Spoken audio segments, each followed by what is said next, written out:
बेनज़ीर का दौर बहुत अच्छा दौर रहा है।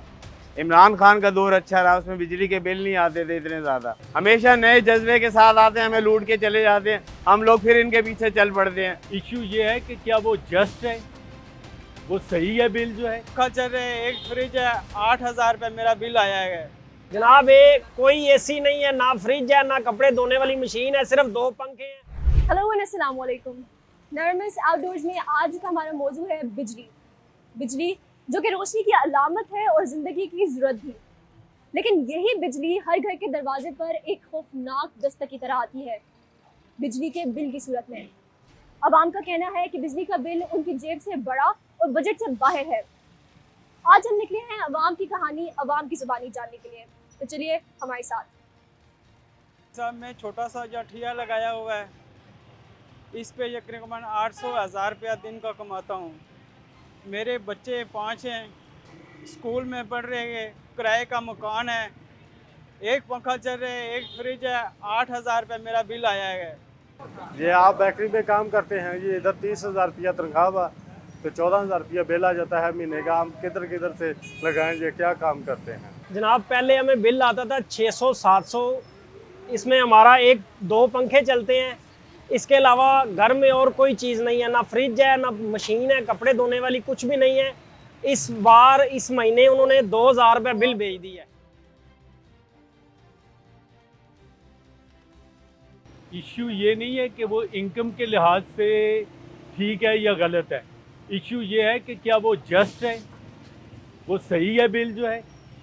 ठीक है, अगर मेरे पास पैसे ज़्यादा हैं तो क्या मतलब है मैं 4 गुना बिल दे दूँ उसका जो है, सेम अमाउंट के यूनिट कंज्यूम करने पे जो है। बिजली के बिलों भाईजान 600-700 बिल आता था, इस बार उन्होंने 2-2, 3-3 हज़ार बिल भेज दिया है। पहले सैलाब से लोग मर रहे हैं, अब लोग बिजली के बिलों से की वजह से लोग खुदकुशियाँ कर रहे हैं। 30,000 नाल क्या घर का निज़ाम नहीं चल रहा ना। 14,000, 15,000, 12,000 ये महीना आ रहा। मैं गवर्नमेंट को समझता हूँ, government is the biggest responsible in this regard जो है। ठीक है, क्योंकि गवर्नमेंट्स ही जो है ये पॉलिसीज़ बनाते हैं। मैंने अभी जैसे कहा कि ये बाबू लोग, क्लर्क लोग जो इनके हैं और ब्यूरोक्रेसी के जो लोग हैं, ये बेसिकली पब्लिक सर्वेंट नहीं होते। ये जो हुक्मरान आता है उसकी शक्ल देख के पॉलिसी बनाते हैं, उसका एजेंडा देख के कि उसको कितने पैसे बनाने हैं उसके मुताबिक ये पॉलिसीज़ बनाते हैं। ठीक है, तो ये लोग रिस्पॉन्सिबल हैं इसमें। जनाब ये फ्यूल चार्जेस आपको पहले बताया, जो हमारे माशाल्लाह हमारे जो दफ्तरान में बैठे हैं सरकारी अफसरान जो फ्री बिजलियाँ इस्तेमाल करते हैं, सारा कुछ फ्री इस्तेमाल करते हैं, ये उनका बोझ गरीबों में डाल रहे हैं। फ्यूल एडजस्टमेंट उनके बिलों में क्यों नहीं आता, उनको क्यों फ्री मिलता है, हमें क्यों नहीं फ्री मिलता? जिनको फ्री मिलना चाहिए इस मुल्क में, जिनका फ्री का हक है, उनको मिलता नहीं है। जिनको फ्री नहीं मिलना चाहिए वो घरों में बैठ के 10-10 एसी लगा के बैठे हैं, हमें क्या फ़ायदा है? रेगुलर दे रहे हैं, वो तो मजबूरी है ना, वो तो देना ही देना, ना दिया तो तार काट जाते हैं जी। है, लेकिन आप देखें ना कि गवर्नमेंट किस किस्म की गवर्नमेंट है कि एक स्टेज पे वो प्रमोट करते रहते हैं और चंद दिनों के बाद उनको ख्याल आता है कि हो ये तो हमसे गलती हो गई।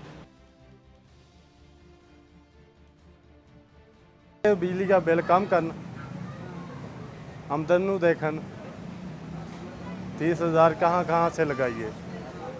पूरी दुनिया में जो बिलो पॉवर्टी लाइन होते हैं उनके लिए ज़्यादा एग्रेसिव पॉलिसीज़ गवर्नमेंट बनाती है। ठीक है, और फिर एक ख़ास लिमिट के बाद जो लोग अफोर्ड कर सकते हैं उनको थोड़ा सा टाइटन अप किया जाता है। ठीक है, तो पूरी दुनिया में ये जो मॉडल्स हैं अवेलेबल हैं, लेकिन इन जाहिलों को कभी समझ नहीं आएगी। ये इंटरनली जो है ना, इंटेलेक्चुअली जाहिल हैं ये लोग। अब आइए देखते हैं कि ये बिल असल में किन हिस्सों पर मुश्तमिल होता है। बिजली का बिल कई हिस्सों पर मुश्तमिल होता है।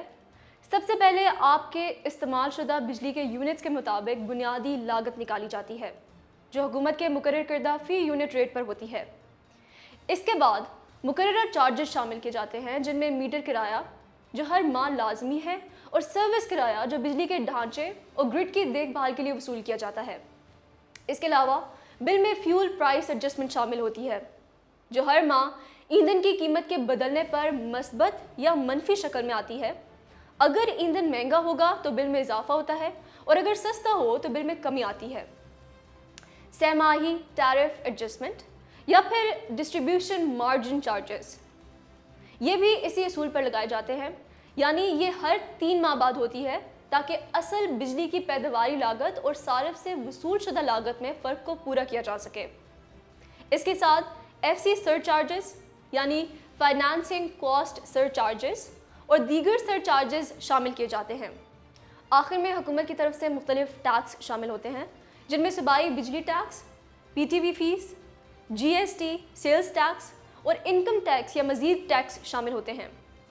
इन सब मराहिल के बाद आपके बिल की आखिरी कुल रकम सामने आती है। नाजरीन, आपने अवाम की राय जानी, लेकिन सवाल अब भी वही है, अवाम कब तक ये बोझ उठाएगी? क्या कभी इस मसले का कोई पायदार हल निकल भी सकेगा या नहीं? अपनी राय कमेंट सेक्शन में ज़रूर दीजिए और अगले प्रोग्राम तक हमें दीजिए इजाज़त। बहुत शुक्रिया। अल्लाह हाफ़िज़।